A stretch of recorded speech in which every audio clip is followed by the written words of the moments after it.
അപ്പൊ പാർട്ട് 3ലേക്ക് കടന്നിട്ടുണ്ട്. അപ്പൊ ബാക്കി പറഞ്ഞോളി. അപ്പൊ പറഞ്ഞാല് അങ്ങനെയാണ് അന്നത്തെ ജീവിതം ഉണ്ടായത്. എന്നാലും ഒരു യാതൊരു അലോകമില്ലാതെ അലമ്പില്ലാത്ത രൂപത്തിൽ നമ്മൾ പോകും. അന്ന് എത്ര പറയാം ഇപ്പത്തെ കാലഘട്ടം പോലെ പീഡനം, ബലാത്സംഗം അങ്ങനെയൊക്കെ ഒരുപാട് അത് ഇടയിലൊക്കെ ഉണ്ടായിരിക്കാൻ മതി. എങ്കിലും നമ്മളതിന് മൊത്തത്തിൽ കാണില്ല. ഇടയിലൊക്കെ ഉണ്ടായിരിക്കാൻ മതി. അപ്പൊ നമ്മളങ്ങനെ ഇതാവലില്ലല്ലോ.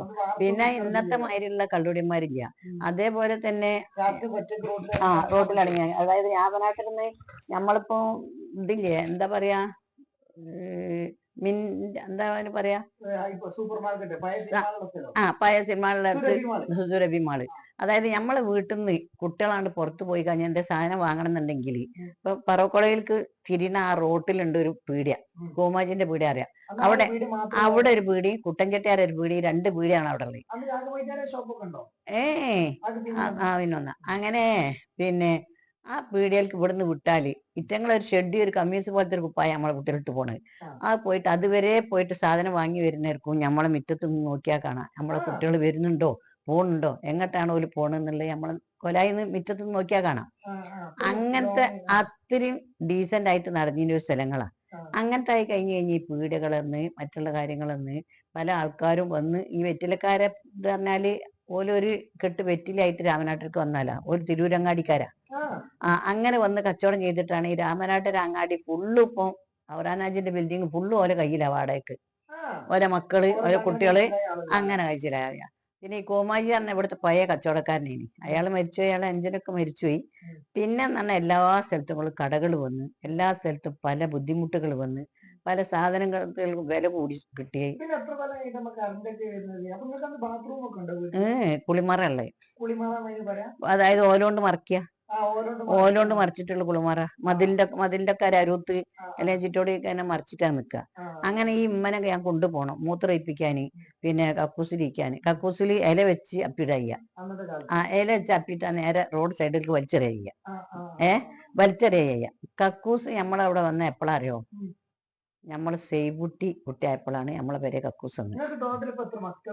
എനിക്ക് 6 കുട്ടികളുണ്ട്. 5 പെണ്ണും ഒരാണുണ്ട്. ഒരാണുണ്ട്. 19 പേരെ കുട്ടികളുണ്ട്.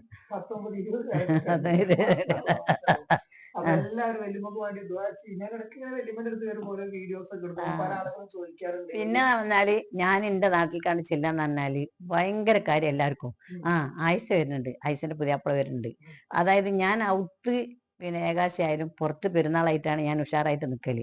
ഞാൻ ഭക്ഷണം കഴിച്ചില്ലാന്നോ അല്ലെ ഭക്ഷണം കിട്ടിയില്ലാന്നോ ഒരു നല്ല വസ്ത്രങ്ങൾ ധരിക്കാനോ ഒന്ന് ആകെ ഒരൊറ്റ ഡ്രസ്സാ എനിക്ക് എന്റെ വീട്ടിൽ പോകുമ്പോഴാണുള്ളത്. ഒരു തുണി, ഒരു കുപ്പായം മാത്രം. തുണി അവിടുത്തിന് ഒരു ഷർട്ടും ഒരു തുണി മാത്രം. ഷർട്ട് പറഞ്ഞാൽ ഒരു ഓപ്പൺ ഷർട്ട് പോലത്തെ ഒരു ഷർട്ട് ഉണ്ട്.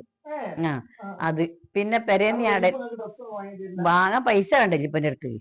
ജീവിക്കാൻ തന്നെ പൈസ ഇല്ല കേട്ടാ. പിന്നെ ഡ്രസ്സ് എന്നെ കല്യാണം കഴിച്ചിട്ട് സാധാരണ ഒരൊറ്റ ഡ്രസ്സ് എടുത്ത് അതെന്നെ തിരുമ്പ്, അത് ഉണങ്ങിയിട്ട് ഇടുക. വല്യപ്പൊക്ക് കല്യാണം കഴിക്കുന്ന ഒരു പിന്നെ ഷർട്ട് കരിങ്ങാക്കന്റെ ഇപ്പൊ എടുത്തു കൊടുത്ത്, കരിങ്ങാക്ക ഇപ്പൊ അളിയനക്കുള്ള ഡ്രസ്സ് എടുത്തു കൊടുത്ത്. അത് വൈകുന്നേരം വരും, വേടി അരച്ചിട്ട് വരും, വൈകുന്നേരം ബക്കറ്റിലിട്ട് തിരുമ്പുക, സോപ്പിട്ട്. പിന്നെ അതായത് വീടി അരക്കുന്ന പണിയായപ്പോ ബ്രഷ് ഇട്ട് തിരുമ്പുക. അതെന്നെ സ്മെല്ലുള്ള സാധനം വേണം, മണക്കുള്ള പീടിയലത്തെ മനസ്സോപ്പ് ഇട്ടിട്ടാണ് തിരുമ്പുക. അത് തിരുമ്പിയിട്ട് ഞാൻ ഹാങ്കർമ തൂക്കിയിടും. നേരം വെളുക്കുമ്പോ ചിരട്ടക്കണലില് ഇസ്തിരി ഇട്ടിട്ട് പോകും. അതായത് ഇസ്തിരി ഇടാതെ എന്റെ വല്യപ്പ പുറത്തു പോവില്ല. ഇപ്പന്ന് പറഞ്ഞാൽ ഭയങ്കര ഡീസന്റിലാ പോവുക. ഇപ്പൊക്കെ